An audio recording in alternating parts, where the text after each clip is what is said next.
Dear friends, in this video lecture we are going to explain one more very important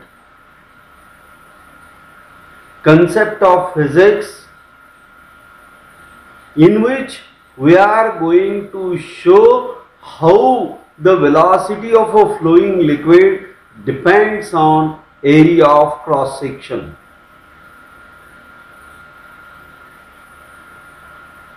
It is our common experience that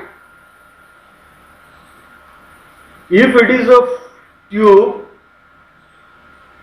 of varying cross section and if liquid enters in a tube through one end and leaves through the tube through the other end in such a way that the area of other end is very small, then the velocity of liquid coming out of the opening of very small area is more than the velocity of a liquid entering in the tube with large area.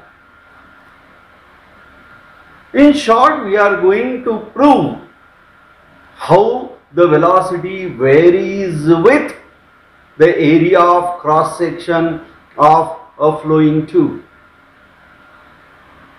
For that, we have taken a transparent tube. Let it is of a glass of varying cross section. Its area of cross section is different at different point. Let us consider this is the end A of the tube and this is the end B of the tube. Now here the pressure at point A is P1 and pressure at a point B is P2. Obviously, liquid flows from P1 to P2 from higher pressure to lower pressure. The streamlines of liquid flow, these are represented by the dotted lines. Here, for the sake of convenience, I will show only 3 streamlines. This streamline indicates the path along which the liquid particle flows inside the tube. These streamlines never intersect with each other and the streamlines together will form a tube that we call it as a tube of flow, and tube of flow in this case is nothing but a transparent tube that we are considering. The liquid flowing through the tube is orderly flowing in a streams. The liquid is irrotational, liquid is non-viscous, liquid is incompressible. Such a liquid, it is close to the ideal liquid, is flowing through a tube. In this path, let us consider the liquid crosses a cross-sectional area. Let this cross-sectional area has a width of D1 and area A1. This liquid passes through the cross-sectional area with velocity V1.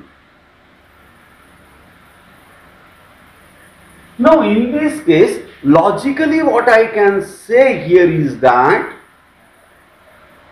here is the wider space available for the liquid particle, and these liquid particles which are entering in the wider space used to move in the tube, and thereafter it comes in a space where area of cross section is less.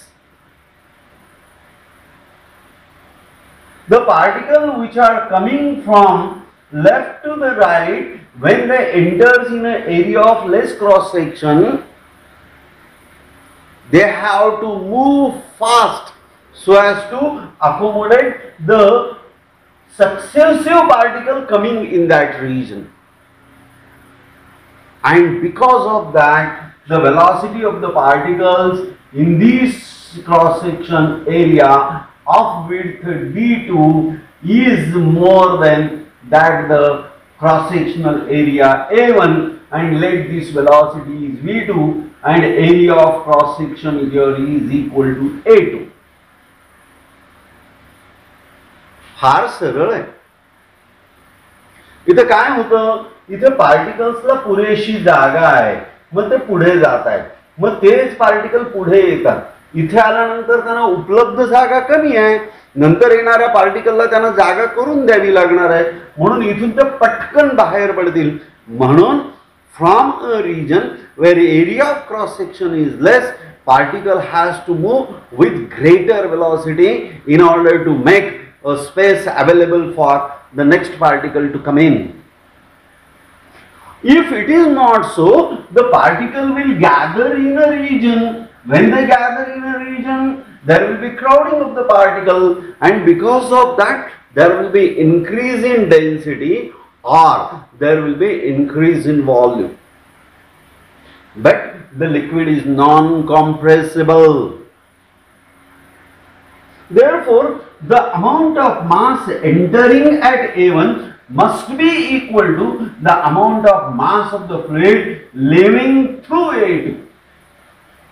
The mass entering at A1 is equal to mass leaving at A2. Then and then only there will be no accumulation of liquid particles in the tube. Now, what d1 is? d1 is the area, d1 is the width of the cross-sectional area within which the liquid is flowing. Therefore, the volume of liquid crossing A1 is equal to A1 d1, and this A1 d1 is equal to A1 into V1 into delta T. This is the volume of liquid that crosses through area A1. Here d1 is equal to V1 T, V1 delta T, where V1 is equal to d1 divided by delta T, because velocity is displacement upon time. In time delta T, the liquid particle crosses a distance of d1. Therefore, d1 is equal to V1 delta T. In the same time interval, the particle will move through a volume of d2. Therefore, volume entering at A1 is equal to volume of liquid leaving through A2. Therefore, the same volume, it should be equal to A2 V2 into delta T. And as liquid is incompressible, mass of liquid entering at A1, mass entering at A1, cross sectional A1 is equal to mass leaving at cross sectional area A2. Mass entering at cross sectional area A1 is equal to mass leaving at cross sectional area A2. This mass is volume into density at A1 is equal to volume into density at A2, and hence I will write A1 into V1 into delta T is equal to A2 into V2 into delta T. Delta T get cancelled. Here what I had said, as the space available is less, it has to move a more distance. In the same time interval,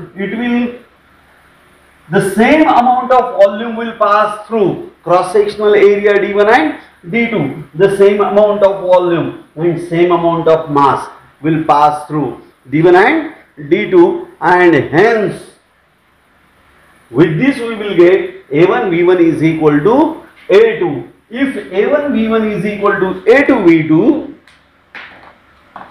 if A1 V1 is equal to A2 V2, I will say that A into V is a constant, and this is the equation of continuity. From this, what I am able to say that the velocity of flowing liquid is inversely proportional to area of cross section. Smaller is the area of cross section, greater is the velocity. Therefore, you will see that if a pipe of 1 inch is there, then it is connected to a pipe of ½ inch, and then it is connected to a tap, then the pressure of liquid connected to a tap, then you will see that the velocity of liquid flowing through the top is more. Velocity is more as compared to velocity in the pipe. As it has smaller cross-sectional area, velocity is more. For larger cross-sectional area, velocity is less.